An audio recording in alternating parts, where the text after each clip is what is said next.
welcome to my podcast, George. This is a podcast about sort of exploring the unknown and mysteries of life and people's encounters with it and trying to make sense of it. And I know that you've kind of made of a career out of it. And I don't even know if it's like really what your career is with exploring all that. So can you kind of introduce yourself and explain who you are and what you do here? Sure. Hi, John. Hey. It's a pleasure to be on your podcast, my good friend. My name is George Bertelstein. I am a teacher and a spiritual leader of Medicine Path Native American Church in Berkeley, California. And the church has been around for 20-something years, and we have had a weekly pipe ceremony for the last 22 years. Every Tuesday night, 7:30, somehow we've managed to pray with a sacred pipe, and also multitudinous medicine ceremonies, the sacred wachuma and the sacred peyote, and sweat lodges, the temescal, where we combine the medicine of the inipi or sweat lodge and the medicine of the wachuma, the sacred plant San Pedro, and peyote. And we have done hundreds and hundreds of these ceremonies. And it's interesting that you start off with that particular way of looking at it. The truth is that from the time I was a little kid, I was 7 years old, and I was raised, like, my mom was not Jewish, she was Christian, and my dad was Jewish. My mom raised us to be Jewish Christian people. So it was very funny. We were very ecumenical, which meant that we didn't ever make anybody wrong fundamentally for anything they believed. And the not having the tension of like trying to be an observant, whatever, Jew, Christian, whatever it was, that just to participate, really taught me a lot about praying at a very early age. So I have memories of sitting in the temple or some random church when I was a kid, and the feeling the awareness of energies that weren't my own and had nothing to do with the people that were there. And I felt the sense that our ancestors, for want of a better term, the spirits that are a part of our past forever, were present with us, that we were literally calling them in by doing these rituals.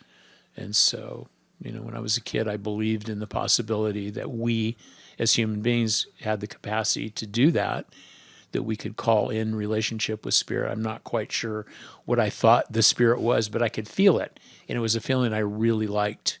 It seemed to me that the edge of my upbringing, which was pretty much in the 50s, was pretty sharp edged. It was just like, you're supposed to do a couple of things, right? And none of them were things I was interested in. I was mostly interested in this really strange place that, a person could access if you just kind of woke up from the little dream that we're all in about the stuff that the 50s was all about, which was, jobs, success, career, college, whatever, getting married, having kids, et cetera, et cetera. Yeah. I mean, do you feel like, that sort of feels like still the same case, like what was in the 50s in terms of like waking up from that reality, like getting a job, mm-hmm. getting married, having kids, and that way of life. And you kind of briefly mentioned you woke up and separated yourself from that. I feel like there's different ways people can wake, quote unquote, wake up. I have had my own waking up moment when I was a teenager. I had a friend who committed suicide, and that kind of woke me up. And also just being like feeling energies around me that was unexplainable. Mm-hmm. And sort of tapping into that and just wanting to know an answer, and talking to people who claim they've communicated with spirits or felt with spirits, whether it was psychics or shamans. For yourself, waking up to that, was there like a definitive moment where you're like, okay, there's something else going on here that you felt connected to? Was like a specific moment, or was it just like like an awareness all of a sudden? Wow, what a good question.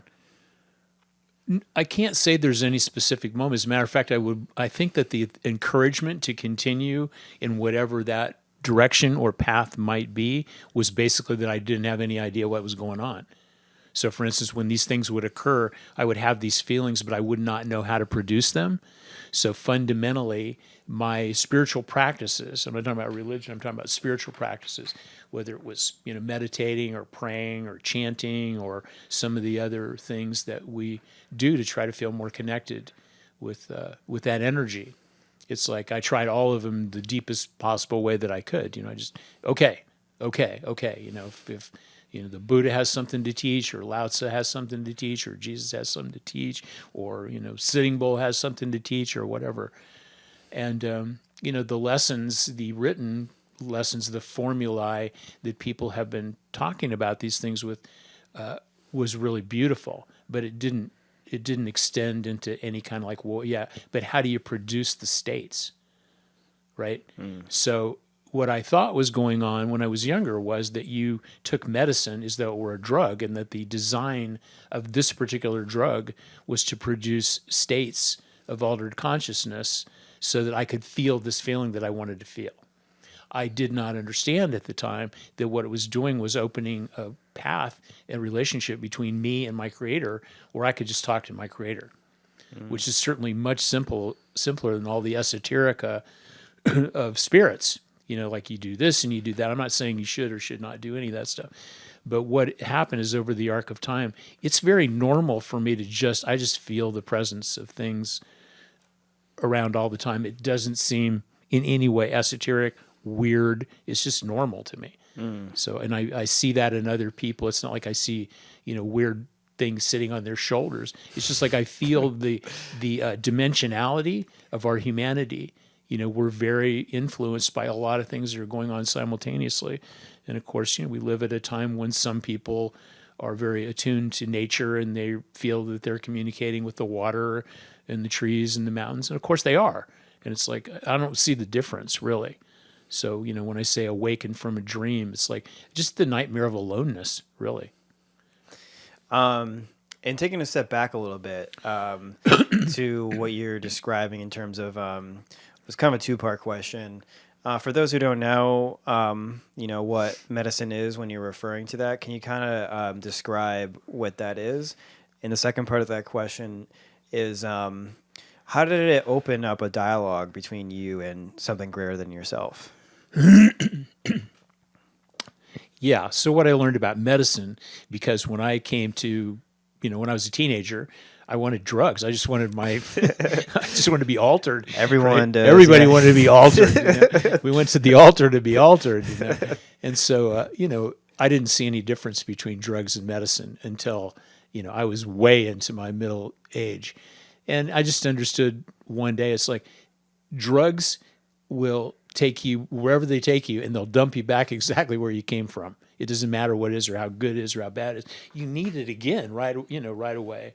And the other thing about drugs is they never can produce the same result twice, which is why they're addictive. So the first time, we ever have fill in your favorite drug, we always want to reproduce that feeling, and you can't, which is interesting because it says something about the elusive nature of happiness itself. We decide that if we just repeat something that we believe was the cause of our happiness, that it will produce more happiness, but it seldom does. Usually what we do is end up arguing with somebody else about the form not being correct, and that's why it's not producing happiness, when the truth is this is not what makes us happy. So, yeah. And then what medicine is, medicine takes you out, it takes you around, and it drops you off someplace completely different. It just says, here, what are you going to do with this? And so the sense that we're cooperating with medicine, that we have literally a relationship with it is involved with just understanding that we're asking for help from this medicine. As far as like, will steroids help you, or aspirin help you? Yeah, it will. But if you try to have a dialogue with steroids or aspirin, they don't really respond. But if you start talking to medicine, it'll talk right back to you, and it's not like it's talking to you like, like George Clooney or, somebody else. It's talking to you in your heart, and it just makes a lot of sense. Then what ends up happening over time is that the medicine itself unlike the drugs, becomes a steering mechanism for your intention or your prayer. And if you're not in your prayer or your intention, you're going to feel it in your body. You're actually going to have a physiological response, which is mildly uncomfortable, to remind you that's not what you do.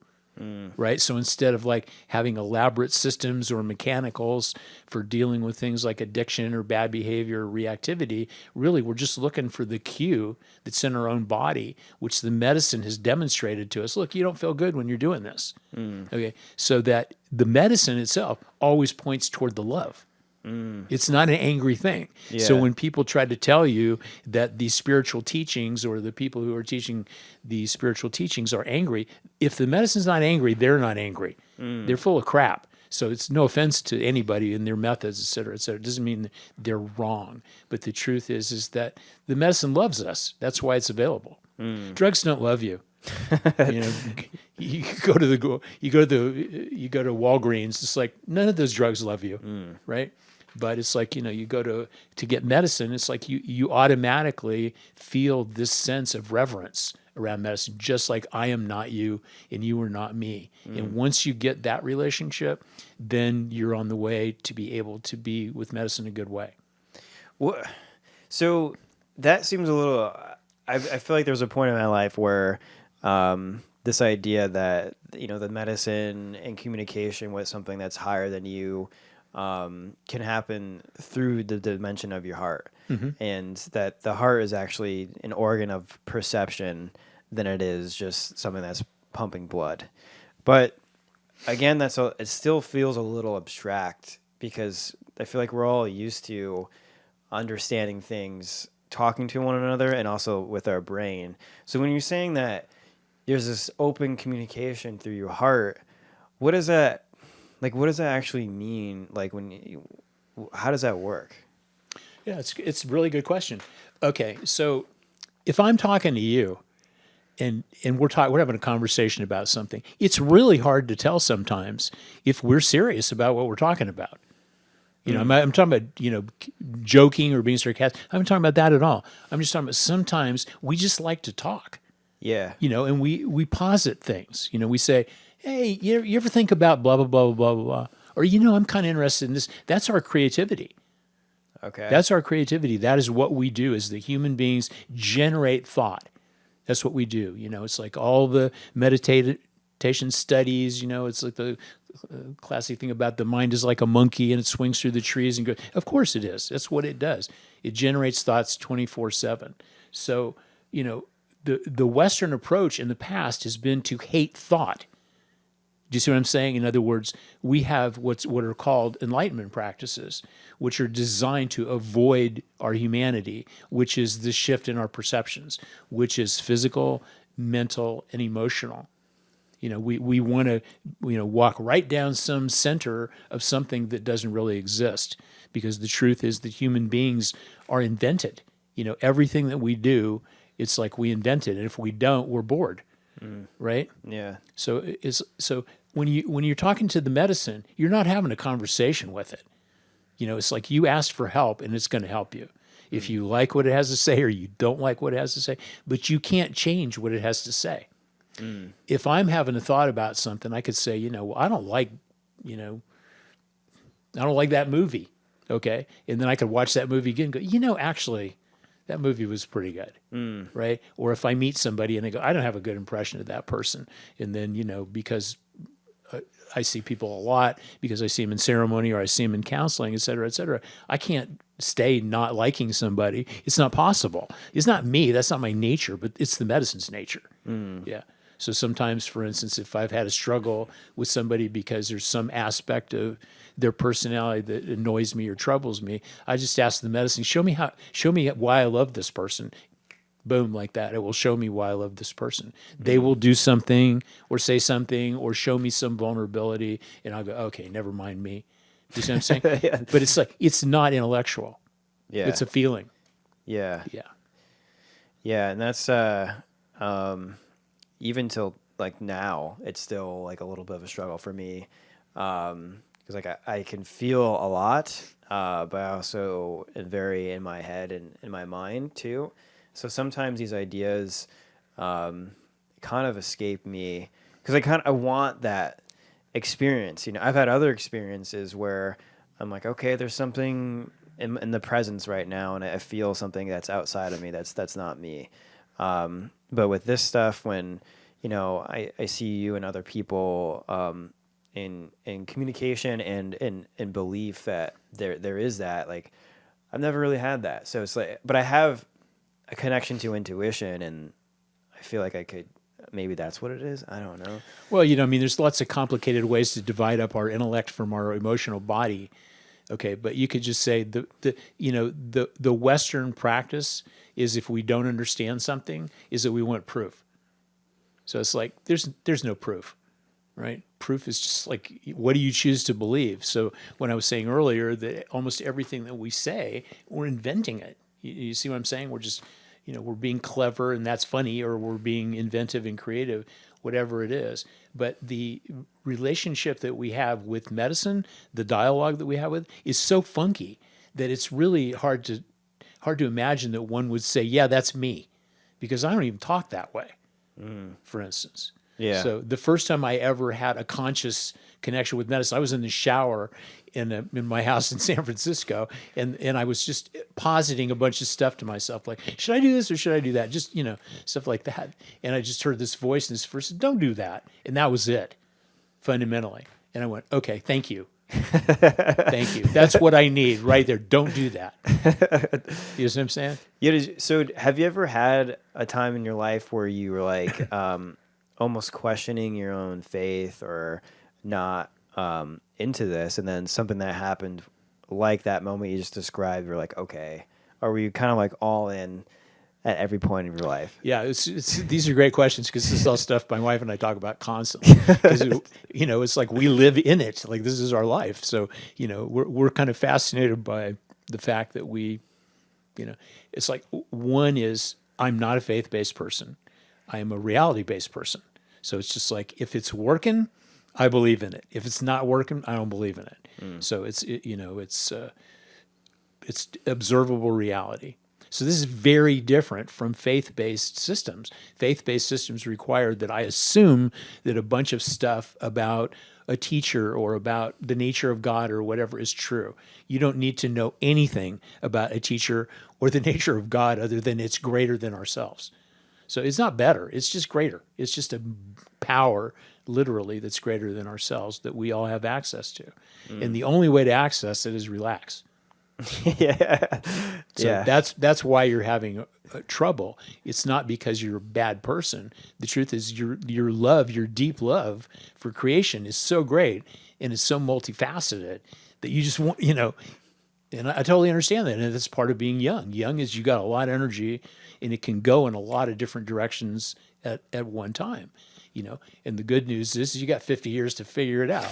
And the good news about being old is you don't need to do all that stuff, because you either go, okay, I get it. That's the way it is. So it isn't like losing faith. It's just forgetting, oh, I'm connected here. So remembering that one is sourced, and that the only necessity is just go, could you help me here? On the most pragmatic level. So you can see that what happens is people start off with very formalistic relationships, excuse me, with the power that's greater than themselves, which they access through medicine or through ceremony. But the truth is, over the arc of time, it's a familiarity. It's like it's there, whatever it is. And I just got to go, are you still there? And it will go, yeah, I am. You need some help? Yes, I do. Could you help me? Yes, I can help you. In keeping it that simple, instead of, making it involved and describing the 7 natures of fill in the blank. It's all very interesting, but it's not going to get you your dialogue. Yeah, I'm in it for the conversation with God. I'm not in it for the, knowing a bunch of stuff. Yeah. Things go a lot easier when I relax in my life. Everything seems to come towards me and come to me when I'm relaxed, and when I'm not. Yeah, things are just insane. Yeah, so could I just tell you one thing? So keeping it simple, the prayer would just be, help me to relax. Do you see what I'm saying? Instead of all this other stuff. I'm not saying you're doing all this other stuff. I know you're not. Because you probably wouldn't know what to pray for. You just let me have it all. Right? But the truth is, it's like, use your prayers as mechanical devices to help create your life. So the problem is not that you lack creativity or imagination or, youth or vigor, any, intelligence or physical beauty or any of those things. The problem is that you're so anxious, it's hard for you to just feel present at certain times because you're afraid you'll fail or you're afraid of the outcome. So the best prayer for that would be, help me just relax and keep my heart open. Just stay with that one prayer. You will see results. But if you're all over the place, ask queries. You know what I'm saying? Yeah. You're not going to get that. God's not interested in queries. Yeah, I mean, I honestly think that's kind of part of my personality. I'm a very curious person and like want to connect things that aren't connected, and I see connections with them, but I'm just curious, man. Well, the upshot of all that curiosity, which is something that I share with you, is that everything's everything. Yeah, it's like the feeling of everything just being everything. And you're right, everything is connected to everything. And that's what mitakoyasi is, or all my relations are. And that, there's no difference between, a stone and a person, and a blade of grass and a raccoon. It's just like, you already know all this stuff, but it's scary that it might not be true, that, wait a minute, there's something else. What else would be going on? Yeah, it's all made out of the same stuff. What do you think's going to happen? So, in the medicine itself has said nothing that it does is magic. It's medicine. It's physics. It's physics, which means just because we don't understand how the physics operates doesn't mean the physics isn't operating. Yeah. And, as I'm sure just from casual reading of interest about what's going on in the world. I'm not talking about politics, but just the stuff that they're discovering every day about the essential nature of how things, water and the chemistry of our world works, and the interrelation of, a warm current and the fact that our storms are getting more severe and that we can't live in New Orleans anymore and blah, blah, et cetera, et cetera. This is all biblical material, right? And it's like, okay, we know the cause, and what are we going to do about it? So knowing the cause isn't going to change it, but getting a better prayer about it would. So if my prayer was, I want to tread lightly on the earth, and I want to be a friend to this earth and to all the other beings on the planet, okay, that would be a good prayer. That's not what the prayer is. The prayer right now is, I want to make as much money as I possibly can and get the hell out of here before the earth fries. You see what I'm saying? Where's the love? Yeah. Yeah. So it's just like the love is what connects all of this stuff together, all of it. Well, if we were to take a step back in terms of like your love for this path, is one born a medicine man and a spiritual elder of a Native American church? What is sort of like your story, and how did you step into this role?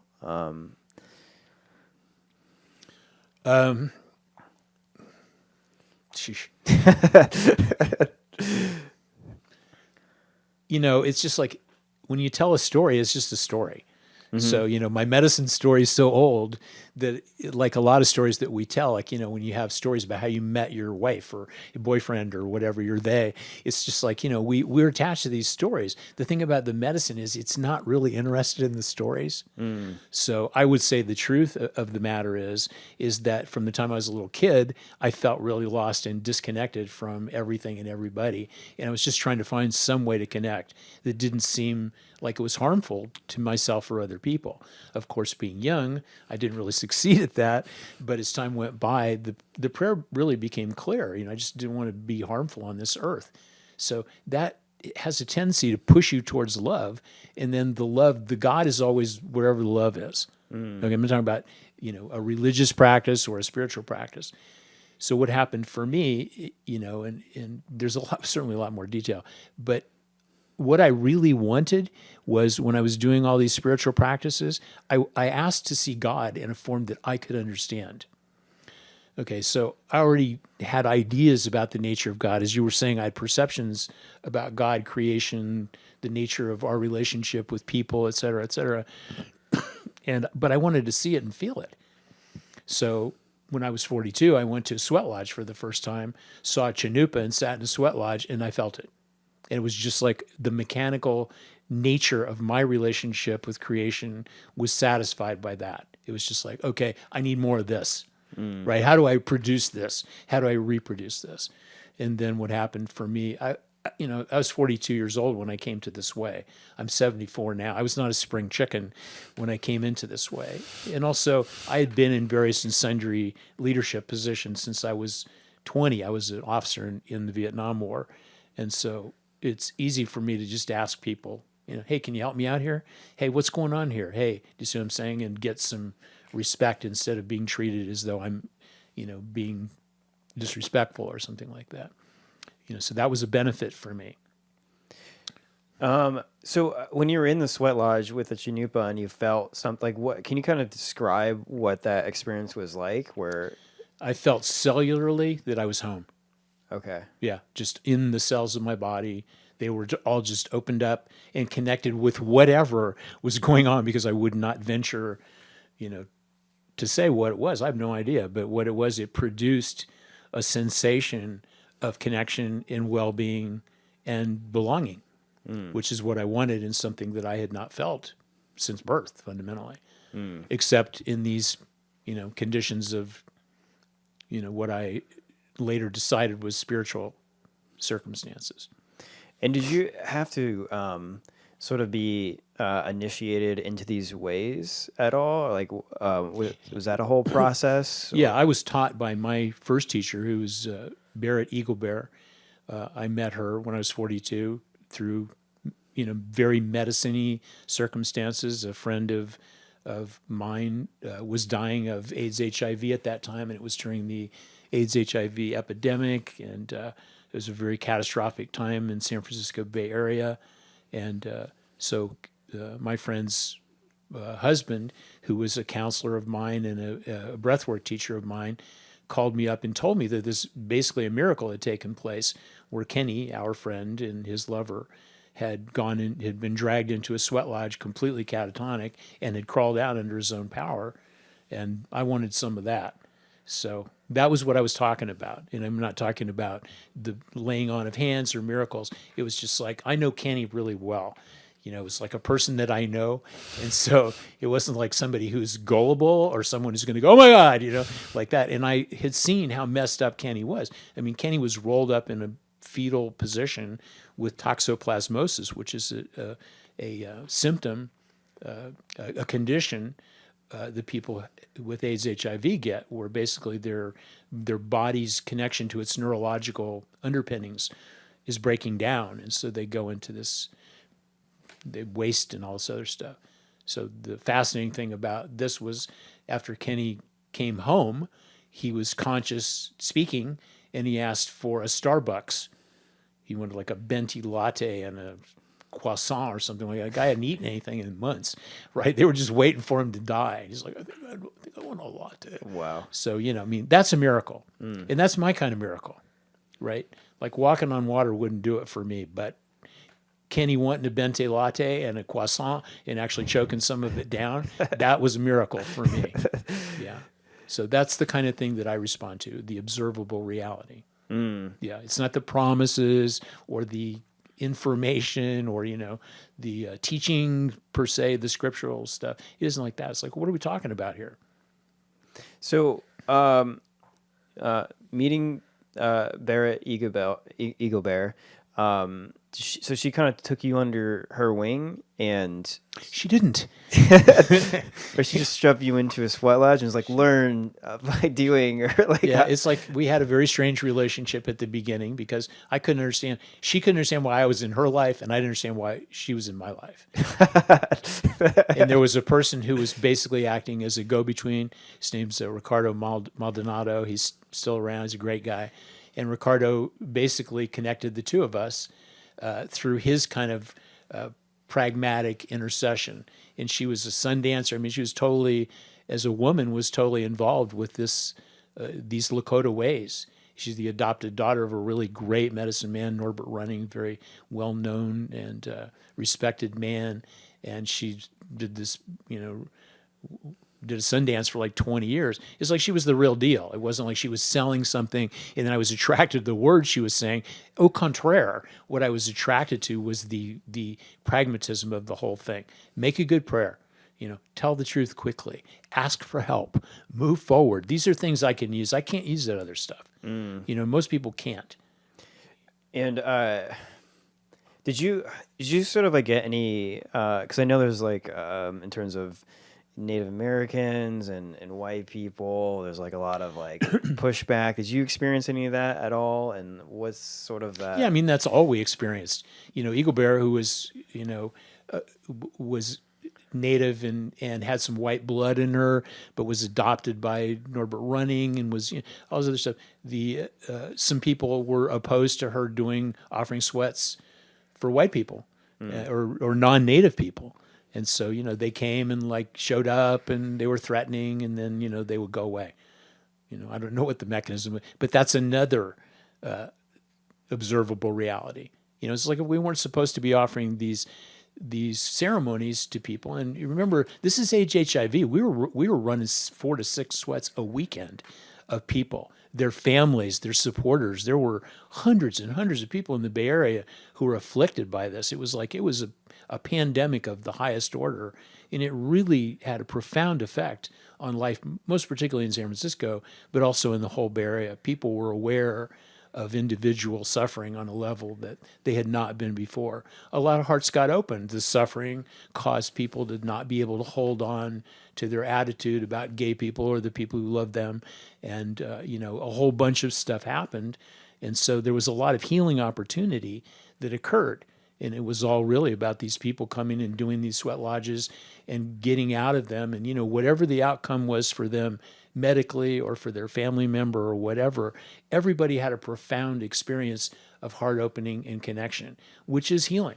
It doesn't mean you can't have physical healing attendant upon that. And we had a lot of that. I'm not going to claim, spontaneous healings, because that's not what this is about for me at all. It's about what do you have to do to change the perception in your heart and your mind that this is not God's life, that you're leading, instead of some crappy thing that you made up. And we're fighting that battle every minute, right? Because some minutes you feel like, oh my God, what am I even doing here? And other minutes you go, wow, this is fantastic. I can't believe I get to do this. Right? Yeah, just the fact that I'm conscious and moving through the world is pretty crazy in itself. So why isn't everybody just running around? This is amazing. This is amazing. Right. From working within that system and with Eagle Bear, when was like sort of a moment where you sort of felt like you were ready to step into this role for yourself and kind of start your own medicine path and own church? Well, I can't say I felt ready, but basically what happened was after 4 years, Eagle Bear decided to move to North Carolina, which is where her ancestral lands are. She's part Cherokee, and her dad's family had all come from North Carolina. She felt she would be a lot more comfortable there, and she wanted to move to the Asheville area where there were a lot of Native American people from all over the United States and the world. There's a lot of really great stuff going on in Asheville, North Carolina. So she left. Okay, no more sweats, no more pipe ceremonies, et cetera, et cetera. So it's just like, a lot of people, or some people thought, oh, well, it was Eagle Bear. It was like, yeah, the Eagle Bear was very generous to be our teacher, but the thing it taught me was, it's the ceremonies people need. They need to pray. So it's just like, this was not esoteric to me at all. It's just, I know how to pray. I know how to teach prayer because I had learned myself through many failed efforts at learning how to have a conscious relationship with my Creator. So, did I feel ready? No, in no wise. But the problem is that I needed that in my life. My family needed that in their life. And everybody in this community that we had built over a 4-year period needed that in their life too. There's a lot of folks. It just showed me, my God, people want to pray. And this was so far past the AIDS HIV crisis and all the other stuff that was going on at the time. It was like people were like waking up from the idea that they had to figure out all this stuff by themselves and that they could get some help and that the help would not be magic, and that it wouldn't be in the form of a superhero or, you becoming a superhero. You ask for help and then something amazing happens. So that's how that got started. Well, I mean, from that, did you build this dome? Like, how did you? I mean, I guess I'm trying to ask, like, how did you get to here from that point? Well, because you're talking about mechanical stuff. It's like, I can tell you, and I'm happy to tell you. Yeah. But it's like, that's not the way it works. So, for instance, it's like Georgia, my wife, her ex-husband and her bought this house where the dome is, and the dome was a shop. It was a mechanic shop.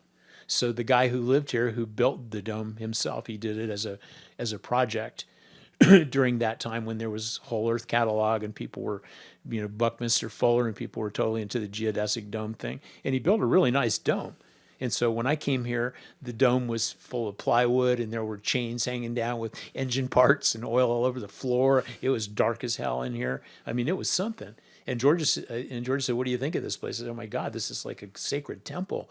She said, "What would you have to do?" Well, I had to get all this junk out of here because there was boards and all this stuff. So basically, she tore it all out, and a couple people helped paint, and we turned it into this. And then over the years, somebody's come in here and said, "Oh, you could use some risers for people to have their seats raised," or we have a platform in the center for our altar. These are things that just arise. It's like somebody just says, "Hey, you know what? Blah blah blah." That's the way everything happens. Yeah, it's not like having a plan or we're going to build this. It's not like that at all. It's like everything pretty much is spontaneous. And people who have seen this altar, know there's much more than 10,000 things on this altar, and everything in here is a gift. It's pretty amazing. So I come in here sometimes, I spend a lot of time in here, and I'm shocked. It's just like I forget that there is all this love in here, because these are all people asking for help and saying thank you. And so running these ceremonies, how long has it been so far? How long, like, officially? Okay. So the pipe ceremony, which was the first official medicine ceremony that I did, which was preceded Medicine Path, started right after 9/11. So it was January of 2000-ish. Yeah. Okay. Just before 9/11. Okay. Because we were having that ceremony. So every Tuesday night at 7:30, beginning in San Francisco, I made a vow initially to do it for a year. And then I renewed the vow to do it for 4 years. And then I renewed the vow to do it for 7 years. So it's been 22, 23 years we've been doing that. Then Medicine Path as a church, where we offer plant medicine ceremonies, has been this way for, God, I don't know, a total of 12, 13 years. Okay. And basically it found the form that it is now because I moved from San Francisco to Berkeley and we did the dome and we changed the form of some of the church structure, et cetera, just make it more accessible. We started having childcare so people could bring their kids to ceremony. See what I'm saying? It's all evolutionary. And it's just like responding to prayer as opposed to plan. And with using the plant medicines within a ceremony and within the church, how was it sort of stepping in, working with that with people when you first started with it, moving from pipe to plant medicines? Was that like a big shift at all? It wasn't for me. I think consciously for other people it was, because when I came into this medicine world, which includes all of the things that we're talking about, it's like everything was separated into boxes. For instance, there was there's a sweat lodge box, a pipe box, or this box. Some things went together, some things didn't. People were very adamant about what, was supposed to be happening at the same time, say simultaneously. And so over the last 25 years, because that's how long my participation in this building of this entity from inception occurred, it's like that has considerably softened and there's so much interrelationship between different, you know, ways. Our relationship, for instance, with people with South America and Asia, et cetera, it's just nothing but getting more common and more. It's just normal. You know, it's normal that people will stop by here to visit me. I even know them, but they come from, you know, South America or some other place because, you know, I've been around for a while and they've been around for a while, and we hear about each other and we want to meet each other. And if it happens, it happens. It's all very collegial, you know, even if we don't, because the teaching at the core is the same. If it's not the same, then what do you have to talk about? And for those of you who's like don't know like what sacraments are or what plant medicine is, how would you sort of describe it to people? So what I find interesting now is like people like Michael Pollan are kind of like stepping into this, and you know they're doing sort of like a journalistic view of what sacraments are, and Michael Pollan specifically just came out with a new book, and it's like going out to people, and he took the time to kind of come into these communities to try to understand them, and I feel like these ways are kind of being published out into the world a little more. So yeah, I'm just kind of curious, like, how would you define what a sacrament is in plant medicine and how people work with it? Yeah, good questions. So a sacrament in my world is anything that Creator has offered to us to offer to Creator. So in other words, it's ways of speaking with Creator that amplify or clarify what we're trying to talk about. Because it's really hard for us to accept the nature that we could just talk to Creator anytime we want to. So we have invented things, or things have been offered to us by Spirit, which includes Chinupa, the Sweat Lodge ceremony, the Sundance, the Inipi, the Vision Quest ceremony, what we call the Mblechiapi, et cetera, et cetera. In the Lakota way, these are ceremonies, rituals, mechanical things that you can do that bring you closer to God so you can address God and God is listening to you. So all they are basically is they're just occasions where we are honoring the fact that all we are doing is making our conscious connection with God. It doesn't mean we're perfectly doing that. It just means that's the intention. So when I go to ceremony, you know, if I'm in my life and I'm counseling people, it's like I'll counsel somebody, then I'll go in the house and have a peanut butter sandwich or whatever, come out, I'll make some phone calls, et cetera, et cetera. I don't do that in ceremony. In ceremony, you know, I sit down, I'm present, we do whatever the ceremony dictates for us to do until its completion. Has a beginning, a middle, and end, and everyone will have changed and shifted by the time the ceremony's over. And so, you know, that's just the way ceremony is. So, you know, how you do that, you can do it in an infinite variety of ways, because all you're doing is eliminating anything that's not effective. Anything that's not loving, not kind, not helpful, get rid of. So that's the way Medicine Path does stuff. And also, we don't believe in apposition, which means that our intention, the prayer of the altar, is to reduce the idea of opposition between things that we say are opposed, the male and the female, you know, yes and no, up and down, you know, peyote and wachuma, all these things. It's just like the medicine doesn't believe that.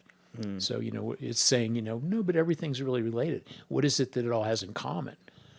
So that's the process of spiritual discovery that we're on with the plants. Yeah, because I would say, like, for my peers and a lot of people that I know, you know, taking a sacrament and going to a music festival, or like doing it alone, going into the forest, something like that, compared to doing it within like a ceremonial context. What's the difference between the two, I guess? Well, I mean, traditionally, there's a lot of differences, but I'm not a traditionalist. So for me, it would be, what is efficient?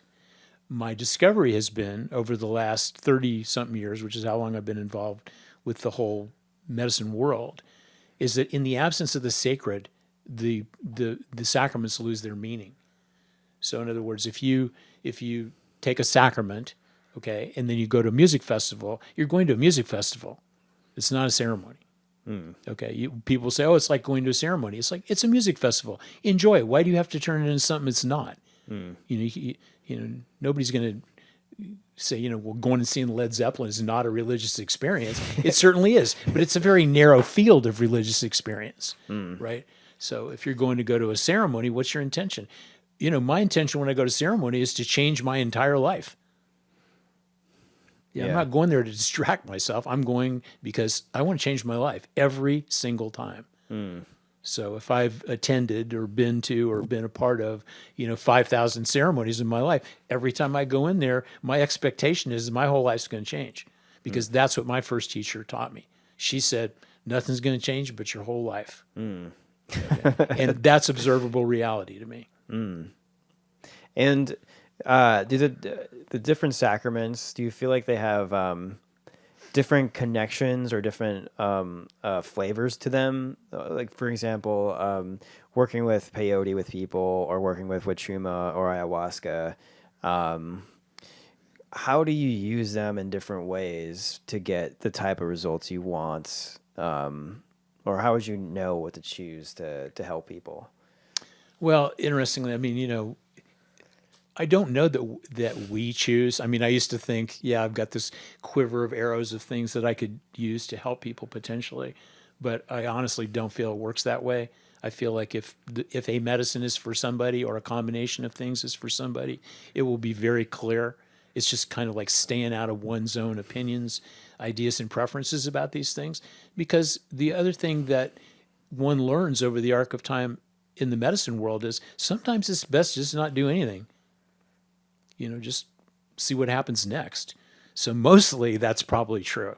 The interesting difference between when you have medicine in your body and when you don't, there's not very much anxiety about waiting to see what the next thing is going to be when you have medicine in your body. Whereas when you don't, we're in panic because we believe something urgent might be going on.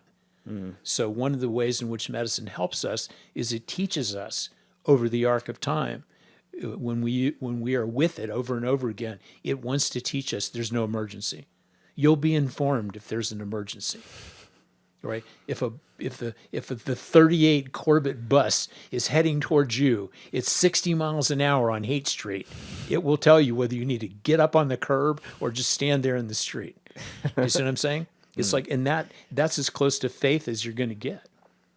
Because we can start to tell over the arc of time, we are manufacturing emergency and urgent feelings out of our own, for want of a better term, post-traumatic stress disorder from childhoods in which everything seemed to be about the same level of importance, right?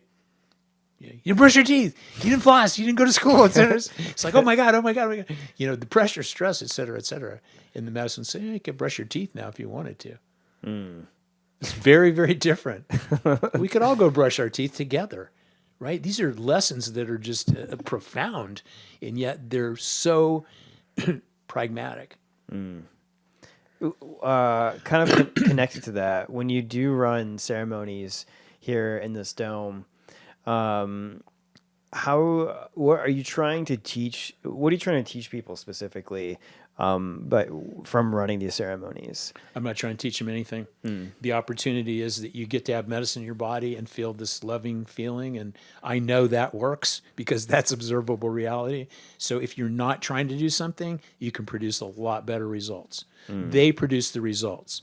They come in here, they find their prayer before they come. They get here, their prayer gets modified because they have medicine in their body, and it clarifies a lot of stuff for everybody. And goes, that's not really what you want. What you really want, is peace with your wife or whatever. Ask for happiness, have an open heart, whatever is the simplest thing, because that's what we have to do is take our brains, which get very complicated, reduce them to our simple yearnings and intentions, ask for help with those things, then observe whether we receive the help or we don't. If we do, we'll probably return to asking again sometime. And if we don't, well, we'll move on down the road and take some more drugs. That's great. I think that's a great answer, that you're like not trying to really teach. You're letting people be their own teachers almost. Yeah. I used to feel really anxious about like, are people going to come in a good way, et cetera, et cetera. But the prayer is for everybody to come in a good way. Now everybody comes in a good way, and it's not a problem. So it's like the worry that we as a church had about that, we occupied ourselves with that. You know, we've never really had meetings, but we would like converse. It's like, well, what happens if such and such or X might occur? You know, somebody comes and they're not nice or the belligerent. It's just like we just ask them to leave in a good way.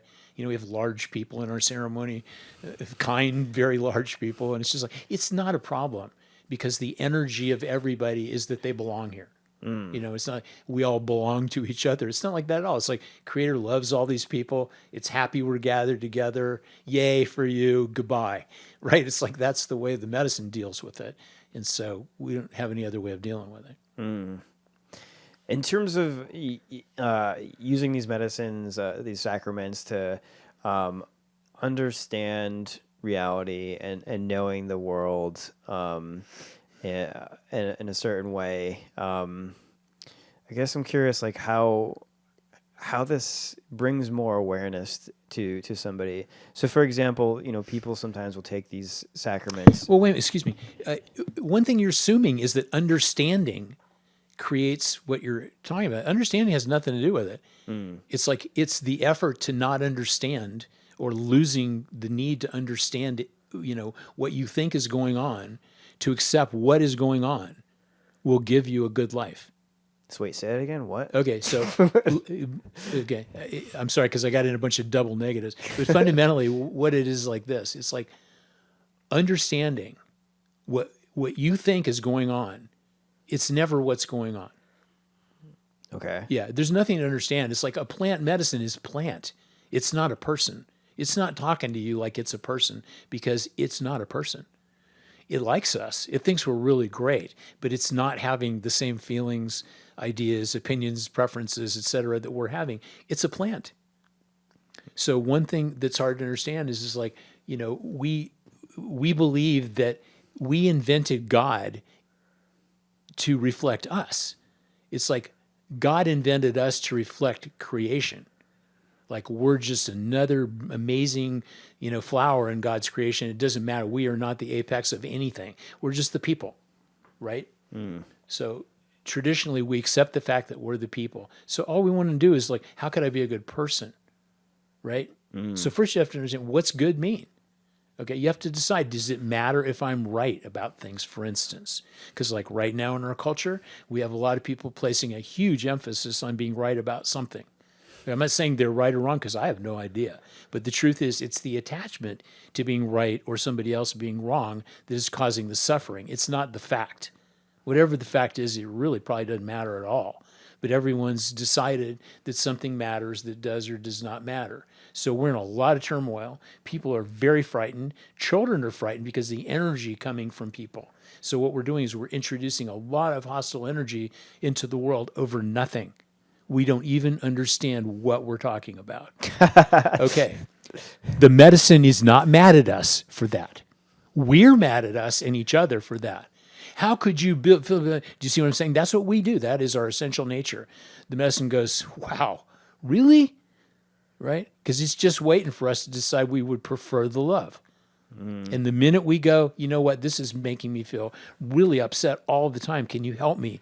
You know, the medicine go, yes, it can help you. And what it will do is it will show you some different ways of thinking or perceiving about that reality that don't require you to be right or wrong or anybody else to be right or wrong about anything. Okay. What we're afraid of is a thing is sad, you know, like terrible things happen all of the time. We don't want to have our feelings about them. You know, we don't want to feel like we're complicitous or shameful or guilty or that we should have, would have, could have done something, et cetera, et cetera. Those are the feelings we're avoiding. But the feeling of love and compassion and sorrow at the loss or tragedy of our fellow human beings is like, that's normal stuff. Why are we trying to avoid that? So, you know, my wife frequently says the problem is everybody wants to be comfortable all the time. I'm just talking about stuff. I'm talking about we don't want to have the next most challenging emotion. But what you're doing in your life right now is you're allowing yourself to feel, one, you don't know what you're doing, and two, you're very confused, and that's upsetting for you. And the more you do that, the more clear you become, and the more clear things flow to you so that you can do whatever the heck you're here to do. That's what you were telling me 20 minutes ago. Yeah, spot on. Yeah. Yeah. So you didn't plan that, right? I didn't plan what? What's going on. The more chaos or upset or whatever that you allow yourself to experience and more vulnerable you allow yourself to become, then something happens and that clears, and then you're moving on literally with the mechanical things and the human things, resources that you need to do what you want to do, because you're sitting here doing exactly what you want to do with your friend here helping you. He's a great guy and I'm a great guy, and it's like, this is amazing. You manifested all this. You haven't done a damn thing. Yeah. Right? Yeah. It's exactly right. That's how it works. Yeah. Yeah. Yeah, I honestly wouldn't really want to be doing anything else. And I've like gotten the freedom to do it, so I'm just doing it. Yeah. So getting over the fact that it's okay for you to not want to do anything else, and that fundamentally this is what you're going to be doing in some variation. That's exactly what happened to me 30-something years ago. I just went, you know what? I don't care about anything else. I really don't. I just want to talk to God all the time. You know? Well, I guess what I'm trying to get at with like that way of knowing the world in terms of sacraments, opening up this perception and knowing the world. That's what I'm like sort of curious about in terms of like, and that's what I'm fascinated by, like the unknown, like the mysteries of life, where people have these like brief sort of interactions in it, where at least I have, where it seems like it's kind of like an everyday thing for you. That's why I feel like sacraments kind of like open people up to that reality or paradigm, or yeah, you're awful close to admitting that it's all going on all the time anyways. Mm-hmm. Right? It's just like, that's the thing that we don't register. It's like, what we want to do is we want people to have superpowers. Like that dude over there, or that lady over there, it's like they're really tuned in. It doesn't work like that. It's like that person is doing what they're doing because that's what they do. When you say, I'm discovering at age, how old are you? I just turned 35. Congratulations. Thanks. So you're discovering at age 35, which is totally age appropriate, that this stuff that you're doing right now is all you're really interested in doing, and you don't feel inclined to do anything else. Okay, that's the secret right there. Yeah. That's the secret, because it doesn't matter. If you're not going to do anything else, everything is going to flow towards that if it's a good thing. If it's not a good thing, you won't be able to do any of it. Well, I mean, I've always lived my life that way, where like I never wanted a real job. I've always what you were doing was accumulating I don't likes. Yeah. Okay, so accumulating I don't likes is not the same thing as praying. Praying is about wanting. You got to want. Oh, I want a lot. Yeah, there you go. But you have to be able to say, all I want to do is open my heart to myself and do what I want to do and nothing else for the next 50 years. Yeah. Or longer. Yeah. Healthily. But right? Taking a step back to sacraments and kind of like opening up, whether it's like channels or reality as it actually is. How do these sacraments help people become aware of that? Because they disprove everything that's not true by showing you what is. So the stuff that you're talking about, like the visual field stuff and et cetera, is like I sit here and start talking about that now, and we'll be here for another 20 hours. It's like what occurred to me after many years of this stuff is that's just to get my attention. The visual stuff. I call it the show. Okay. The show occurs. It can occur in ceremony, or it can occur out in the woods, or it could occur in the mountains, or whatever. It could occur. What it is, it's that moment when you can't explain the phenomenon of what's going on, that you're literally have a phono plug that you can stick in to the mountains or the water or whatever spirit is there, or a tree, or, the chemistry, the alchemy of the day, or whatever. And you don't, and the mechanism of it, you don't understand. It's like, wow, how'd that happen, right? So we go to ceremony seeking a way to control our access, right?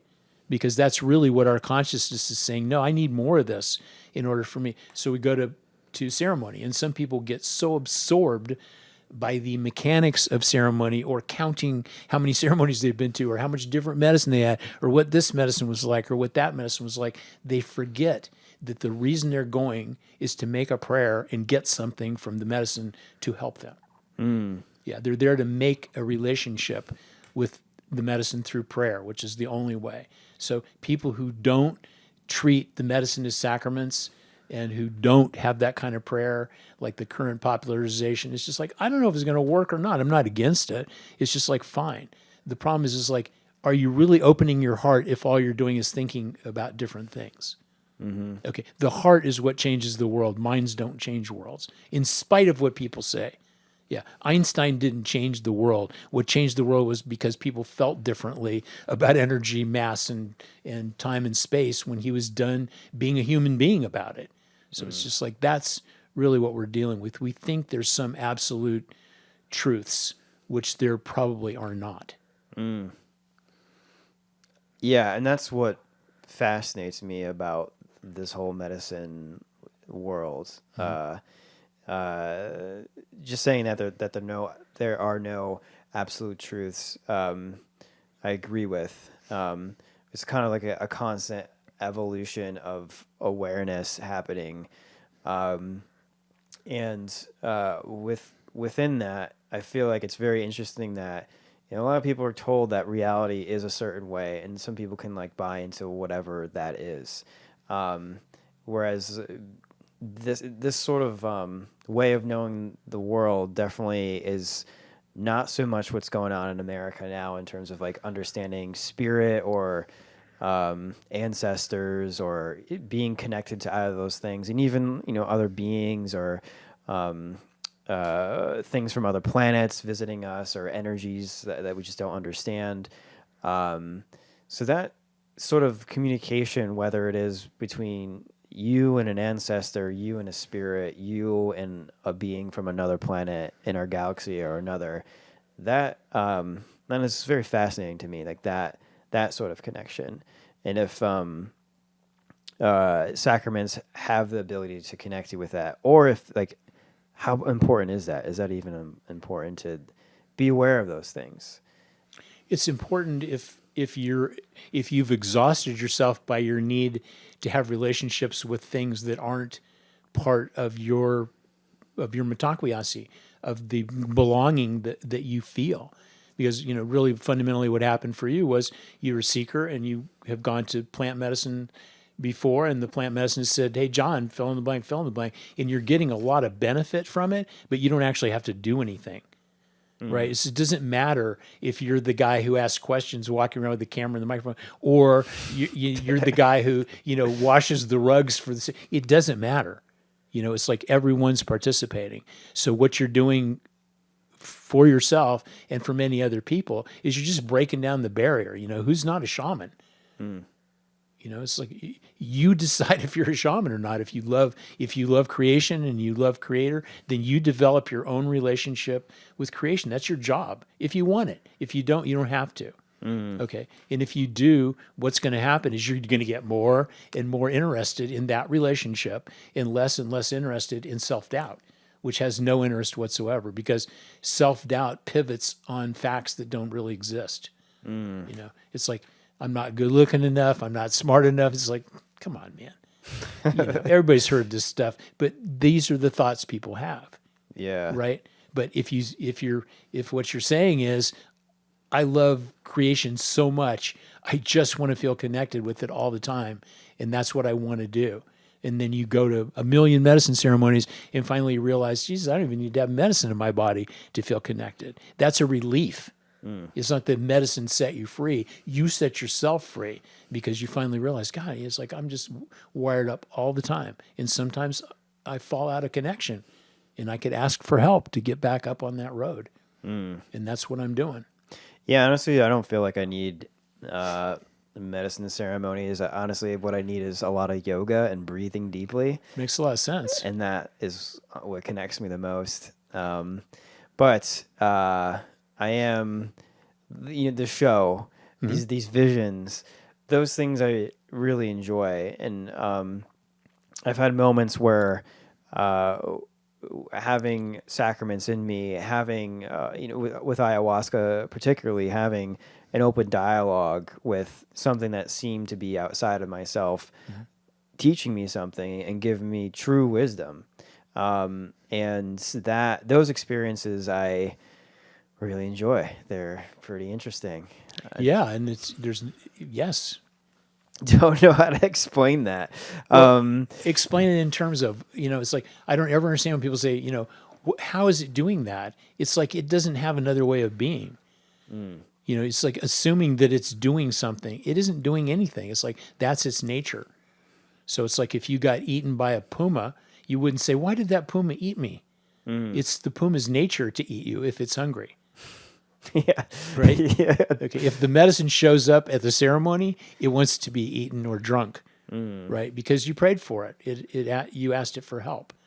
So, it's just like how it does anything. I don't know.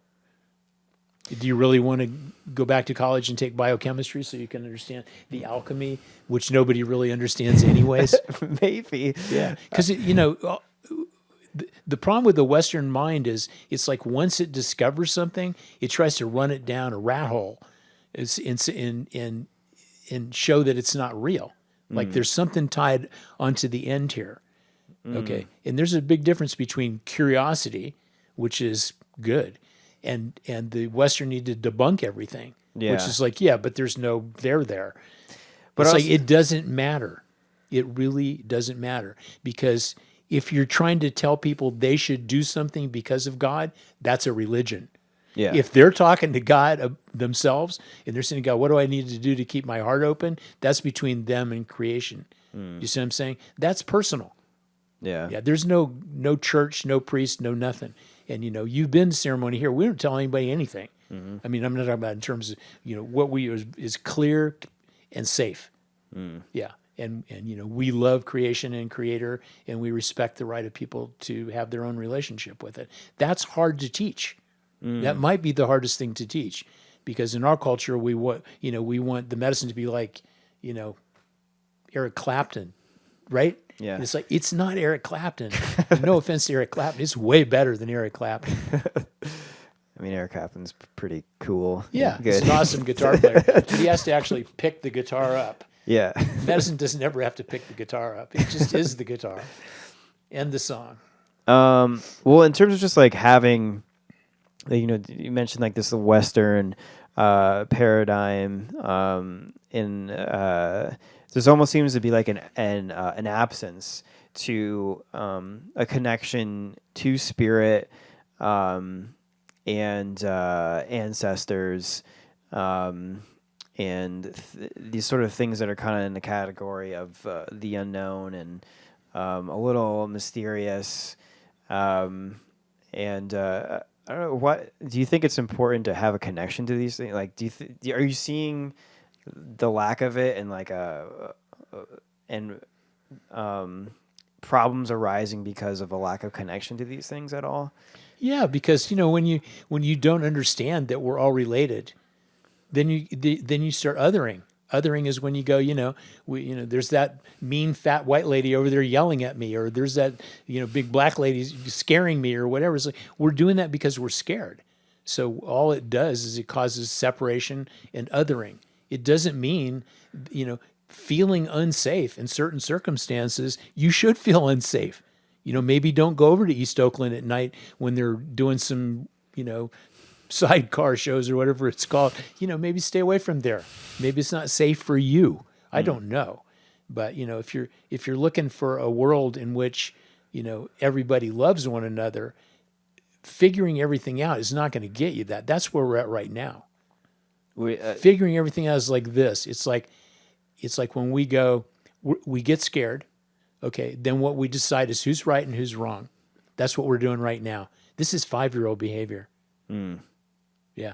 It's not going to get any more mature just because we do it for a long arc of time. Okay, we've been doing the same thing for a really, really long time. It's just obvious right now because the pressure has pushed the pus up to the edge of the pimple, and it's all kind of oozing out right now. And we don't know what to do about it because we're scaring ourselves. Am I really that crazy? Am I really that mad? Is that person really, do you see what I'm saying? We're like, that's the energy we're coming from. It's like, that's not going to fix this stuff. Who is the most right will not. That's what causes wars.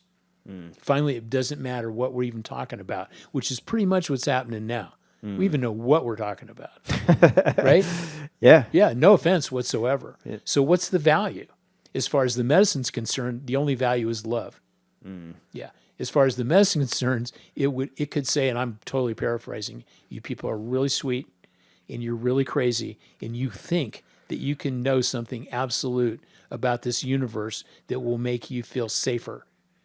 There's no such thing. The more you learn, the more unsafe you're going to feel. Because wait, what's the snap? We're here. Oh. And then we're not. Right? Yeah. So we're not, just because it seems abstract that in 3 to 5 billion years the sun will actually, destroy itself. It isn't abstract. It's actually happening all around the universe right now. And the only reason we know what's going to happen to the sun is it's observable reality in some other quadrant of the universe. But we don't have the capacity to have feelings about that at our current state of emotional evolution. But if we keep praying and keep using the medicine, we will become sensitized enough where we can actually handle that information and have compassion for all beings on the planet and still do our daily life. That's where we're headed. Well, in terms, going back to the snap thing, in terms of like we're here and then we're not. Do you think that it's just like a void and then you're just not, and then you don't enter the realm of ancestors or spirits or anything like that? It's just here's what I believe. This George will never exist again. George can't die. John, that version will never exist again because we're biological alchemy. Do you see what I'm saying? It can't be reproduced. Do you understand what I'm saying? Yeah. But the consciousness that is you, I mean, one of the reasons that when we're young we get so upset is because we're not aligned with ourselves. We just want to, everybody says the same thing, I just want to be who I am, but we don't know who we are. So the process of we're going through, of discovering who we are, we only have the paradigm we're offered, which is that we have to figure it out. I'm A plus B plus C plus C. It's not true, which is why it's so frustrating. Okay? It's more like you're A plus F plus 9 plus 11. You see what I'm saying? It's like that makes more sense. And then it's very disappointing when you get, I'm not explicable. Yeah. So then, what we do is until you're 30, this is just my teaching, but until you're 30, you can blame your parents and your family life for everything. It's okay with me. But once you're 30, you have to kind of begin to wean yourself off that, because the truth is, here you are. What are you going to do about all that? It takes years just to get to that. It's like, okay, that was really upsetting for me. Now what am I going to do? Yeah. So that's kind of the process that you're in. I feel like don't even think about that at this point. Like I'm full in my life. Like, right. But what I'm talking about is that the unconscious stuff is still attached. For sure. Yeah, that's the drag brake on your prayer. That's all. Yeah. Yeah. So the point of, when you're saying how does medicine work, it just makes us so that stuff is real and it doesn't matter. Okay. So for instance, I'm a combat veteran and people say, do you have PTSD? Of course I have PTSD. I was in combat for 13 months in a terrible, terrible war. So it's like, do I have PTSD? Yes. Did it affect my life? Totally. Did it drive me into this? Oh yeah, absolutely. Drive me to the medicine. It's like, do I have PTSD now? All that stuff happened and I don't feel it anymore. That's all I ever wanted. It's like, I don't want it to not have happened. But in the Western mind, what we want is stuff not to have happened because it's bad. Do you see what I'm saying? That's not the way it works. Because I would lose the benefit of everything that occurred for me after my experience in Vietnam, just using that as an example.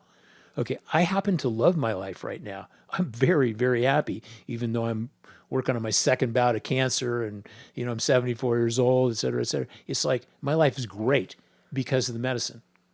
because my perceptions will not allow me to go, oh, this sucks for me. It's just like, honest to God, it doesn't. It's hard, but it's my life, which is very, very precious to me. That's 25 years of medicine right there. Do you feel like so people who claim that they're contacting the dead or spirits or ancestors, do you feel like there are people who are really doing that? Because the only reason I'm alluding to that, going back to like you're here and then you're not, and then there are people who are claiming that you still live on in a certain you don't have your meat suit biologically walking around manifested into this reality physically, but there's another. Do you feel like there's another sort of dimension that your consciousness lives on in some way, or not so? Oh yeah, absolutely. Okay. Yeah, absolutely. So, but it's not another dimension. It's all the same. yeah. So if we start numbering dimensions, it's like how many dimensions would there be, right? It's like it's here, but the membranes between things are, they're what it calls semi-permeable. Yeah. It's like the first thing you have to ask yourself is like, well, we miss people who are dead. Do they miss us? I don't know. Yeah. Well, so my sister died of breast cancer. My middle sister died of breast cancer about 10 years ago. And when she was dying, she said, I'm not going to be back for a while. I need some time off. She's a very amazing person. And so she died. And then I didn't make any connection with her spirit or anything like that until her memorial service, which was a couple weeks later. She lived in Florida, and I flew to Florida to go to this memorial service. And there were like people lined up around the block of her block to go in and, and just pay their respects. It was pretty cool. That's awesome. Yeah, she was an awesome woman. She loved so many people in such a good way. And so when we all somehow squeezed into this, ranch-style Florida house, there were so many people in the house, ridiculous, and all these people who loved her. And then I started leading this kind of prayer ceremony for her, who anybody like speak or, offer a prayer for Ellen, my sister's name, Ellen Collier. And so we were doing that, and it was like a beautiful sunshiny day in Florida. And like the minute I said, okay, can we begin now, just asking people if they were settled in, boom, lightning struck everywhere. Simultaneously, blue sheet lightning was everywhere. Plus we were in a house that had these weird jalousie glass windows. Do you know what I'm talking about? Yeah. In Florida, the kind that you crank up like that. Yeah. So we were seeing all this. There was no curtains. There was nothing except light. Whoa. And boom, and so loud. And it was like right there, like right in the yard. And these people were outside freaking out. Oh my God. It was like that, et cetera, et cetera. And it was just like, boom. And then it stopped. Wow. The sun came out, had a little ceremony, and it was pretty obvious. Everybody was like going. So all the efforts that we were making to honor my sister and open our hearts and say lovely things about her, it's like, the creation's efforts were certainly wordless, required no understanding or any level of punctuation. It just was happening. And everybody in that house understood that this had something to do with my sister and her amazing prayer. So yes. Yeah. And it was so clear. And then the other time it's, because you asked and I don't want to leave you dissatisfied. So a month later, 2 months later, I went to Peru I used to take people to Peru, and it happened to be my birthday. So on my birthday, we were going to go to Colca Canyon, which is where the condors live in Peru, on the border between like Bolivia and Peru. And so we went to visit the condors, and it was the time of year when you don't really see that many condors, and you basically take a bus, and you go to this place, and it's kind of built up, and it's kind of a tourist attraction. I had been before when it wasn't a tourist attraction, so it had changed quite a bit. And there were hundreds and hundreds of people there, and I think we saw one condor or something like that. And so we're out there, and everybody starts to leave, like it's starting to get dark. So I don't know how many people were there, maybe 60 people, and 20 of them were our group. So I decided it was my birthday. I was going to have a pipe ceremony out there at the Colca Canyon. I just wanted to do it. So they had made me a cake, and we had like a little circle, and we invited all the other people who were remaining behind at the Condor site to come over and sit in a circle with us and have some cake and, smoke a pipe and pray, et cetera, et cetera. So all these people, everybody came. Everybody came, including the bus drivers, got out of the buses, which were way up the hill, and walked all the way down to come and sit and smoke a pipe with us. So then the pipe went around people from all over the world speaking all kinds of languages. It was really beautiful. That's awesome. Yeah, it was awesome, Wow. just awesome. And then, we shared some cake, and then we got up, and everyone was very emotionally very moved by the ceremony that we had created for ourselves, right? We had done this, and everybody participated. And so we stood up and we were going to leave. And at that precise moment, every condor on the planet descended on Colca Canyon. Whoa. Yeah, they were coming in squadrons and doing aerobics. It was unbelievable. Oh my God. Yeah, and the last thing that happened, this gigantic shadow falls over us. And it's actually literally the king of the condors, which is a male condor who's the father condor for all these babies. And he's twice as big, apparently, as all these other female condors. And he flew into the sun, which was setting in the west, and disappeared. Oh, wow. He disintegrated into the sun. Oh my God. Yeah, that was my birthday. Oh my God. That's Right. awesome. Yeah. So what do you say about that? I don't know. I didn't ask for any of that. It was just my birthday. That's incredible. Yeah. Yeah. I've had kind of a similar experience, and I know you're not a fan of owls, but I think they're just very beautiful and majestic looking and sounding. There's something about the tone of their hoots that just like really grabbed me. And I was actually hanging out at my friend's house, and it was maybe a birthday 2 years ago, and I was like, I really want to see some owls. Like, it'd be great. And we're up in Napa, and literally we were hanging out outside of his house, and in the distance there was like owls like hooting at us in the middle of the night, just like calling us, and we just like stood there and we're like listening to him. And we walked to his place, and they flew over us, and they're like watching us. It was pretty incredible. I feel like I called that in. It was great.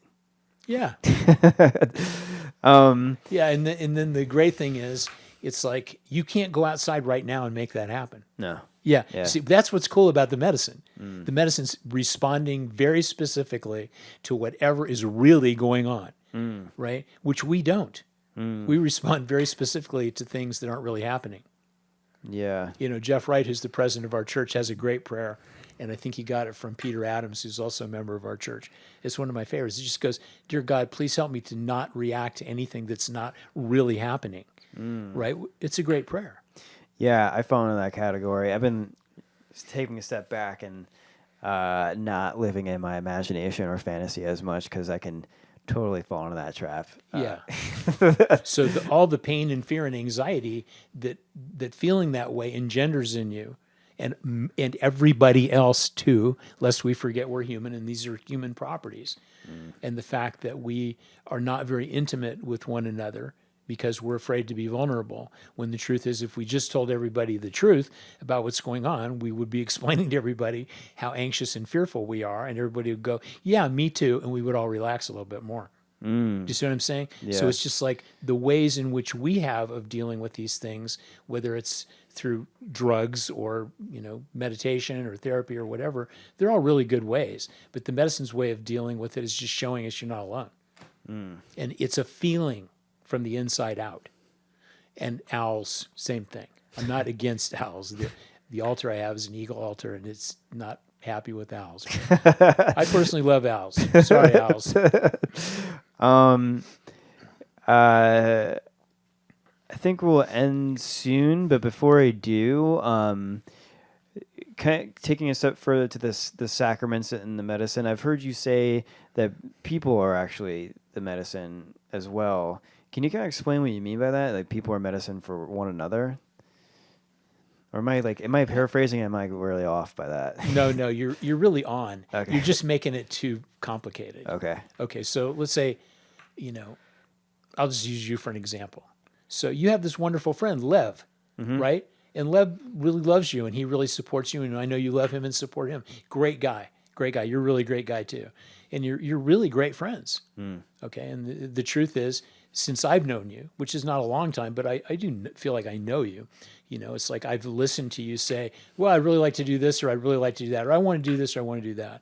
And so what I've seen is that between you and Lev, you always come up with whatever it is that you need to, whether it's a person or some equipment or a situation, et cetera, in order to do what you want. Sometimes you're not happy because it's not exactly what you wanted, or it cost too much money, or, you know, you had to borrow it or whatever. But the truth is you're always manifesting your prayers. Okay. And so once you understand that's what you're doing, and that anything that doesn't serve you is not going to come into your life anymore, then you can be more grateful for the things that do happen, your friendship, the equipment, et cetera, all the miracles that occur, you know, one day after another. And that gratitude will help flush out the stuff you think you don't like, because you don't have enough information to not like it yet. That's spot on. Yeah. Well, I really appreciate you having this conversation with me. Thank you for being on my podcast. I enjoyed every second of it, John. Always enjoy your company. Let's do it again soon. Yes. Cool. Good day to you. Good day to you.